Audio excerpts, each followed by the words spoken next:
Вечер в ресторане «Империя вкуса» был особенным. Столы сверкали от блеска хрусталя, официанты двигались с почти театральной точностью, а за окнами мягко мерцал ноябрьский снег. Этот ресторан всегда был местом, где пересекались богатство, власть и тщеславие. Но именно сегодня все пошло не по сценарию. В дальнем углу, под мягким светом бра, сидел мужчина, которого знала вся Москва, Арсений Ковалев. Хозяин сети отелей, миллиардер, человек, о котором писали в журналах и снимали документальные фильмы. Привыкший к вниманию, к лестным взглядам и фальшивым улыбкам, он впервые за долгое время выглядел по-настоящему расслабленным. Напротив него сидела Лера. Скромная девушка, официантка, которая даже не мечтала оказаться рядом с таким человеком. Ее тонкие пальцы нервно теребили край салфетки, взгляд бегал по залу. Казалось, она вот-вот встанет и убежит. «Не бойтесь», — сказал Арсений с легкой улыбкой, заметив ее смущение. «Я не кусаюсь». «Простите, я просто не понимаю, зачем я вам нужна», — тихо ответила она. «Вы помогли моему сыну», — произнес он после короткой паузы. 3 недели назад. В парке на Поклонной. Вашему сыну». Удивилась она. «Да. Вы же та девушка, что подняла его, когда он упал с велосипеда. Я тогда сидел в машине. Видел все. Вы даже не знали, кто он, а просто помогли». Лера чуть улыбнулась. «Это ведь нормально, любой бы помог».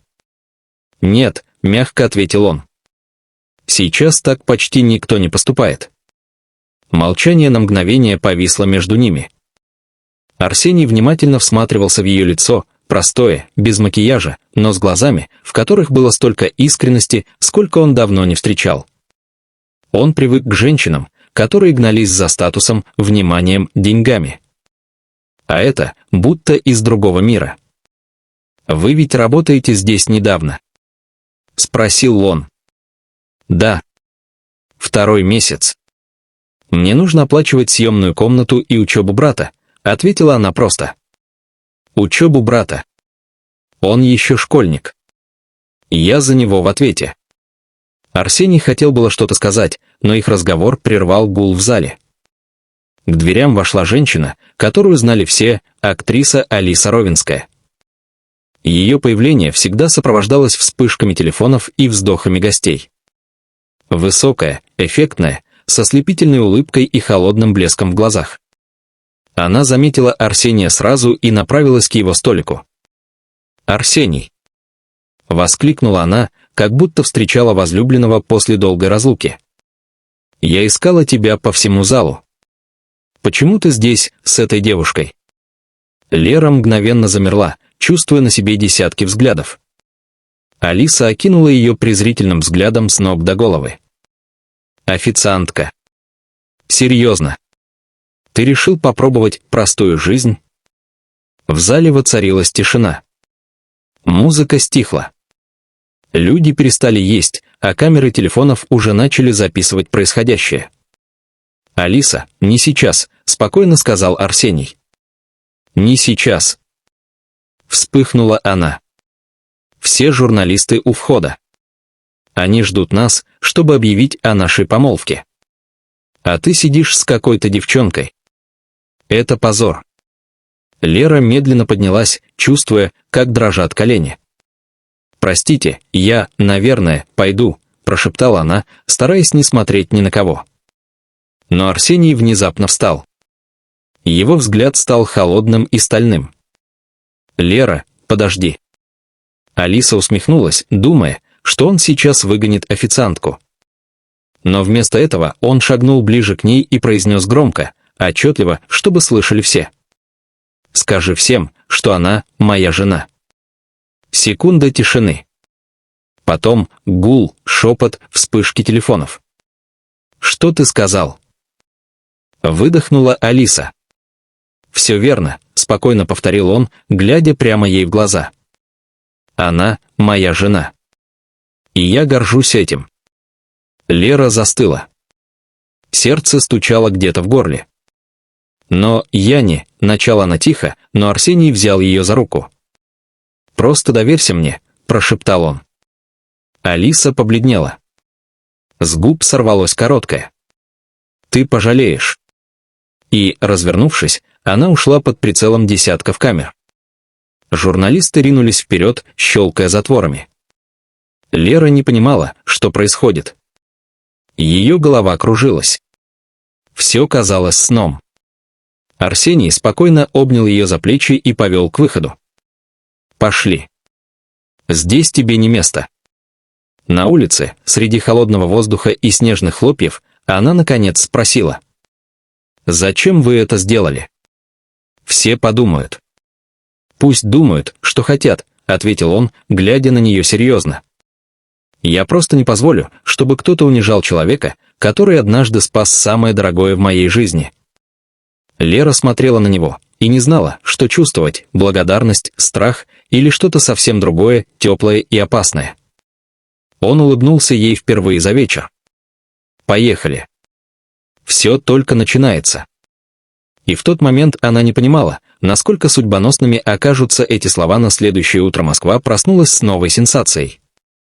Все новостные ленты, порталы, блоги и телеканалы пестрели заголовками.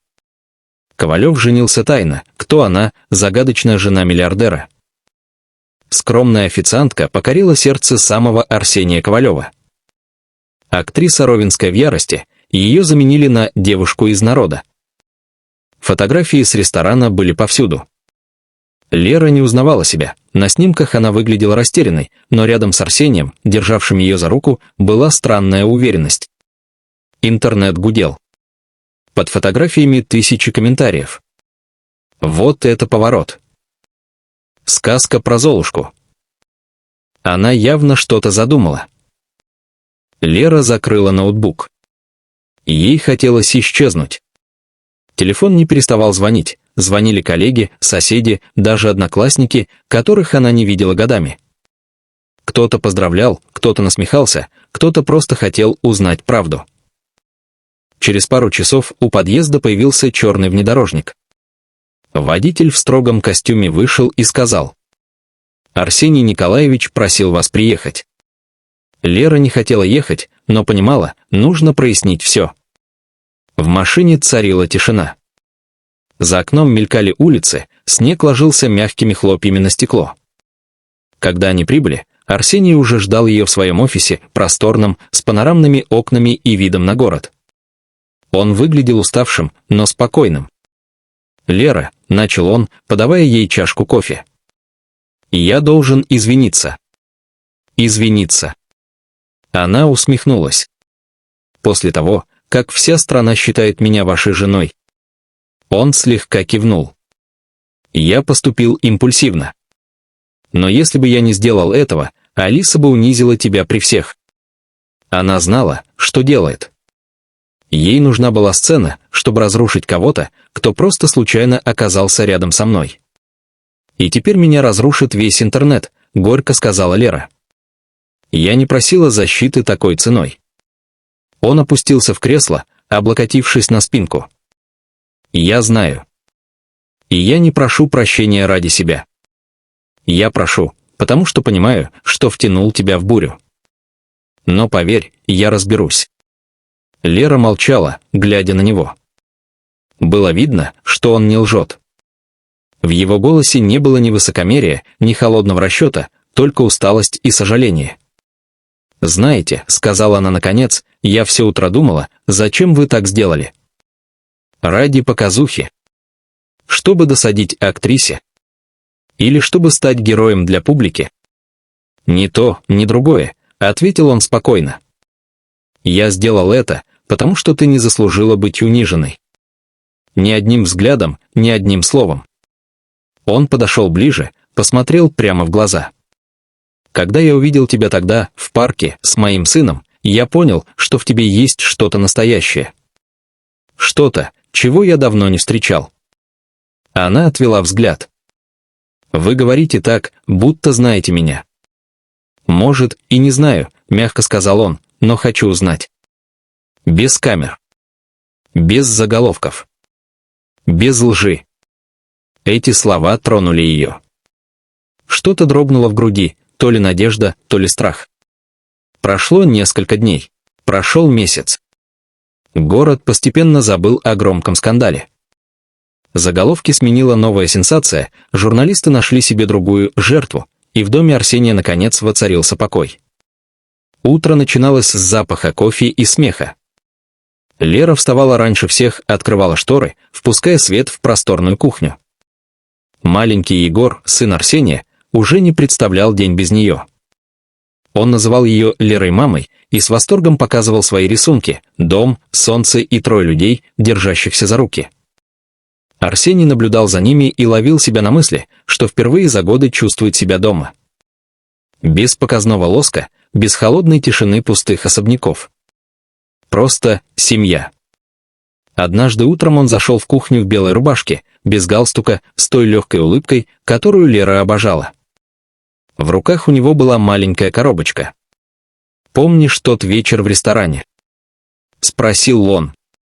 «Конечно», — улыбнулась она. «Как можно забыть?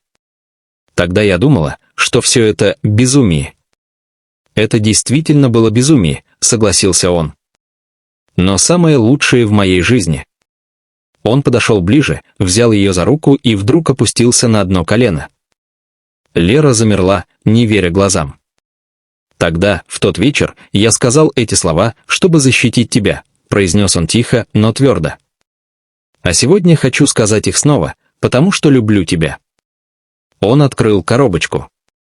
Внутри лежало кольцо, тонкое, с искрящимся камнем, но без излишней помпезности, простое и элегантное, как она сама.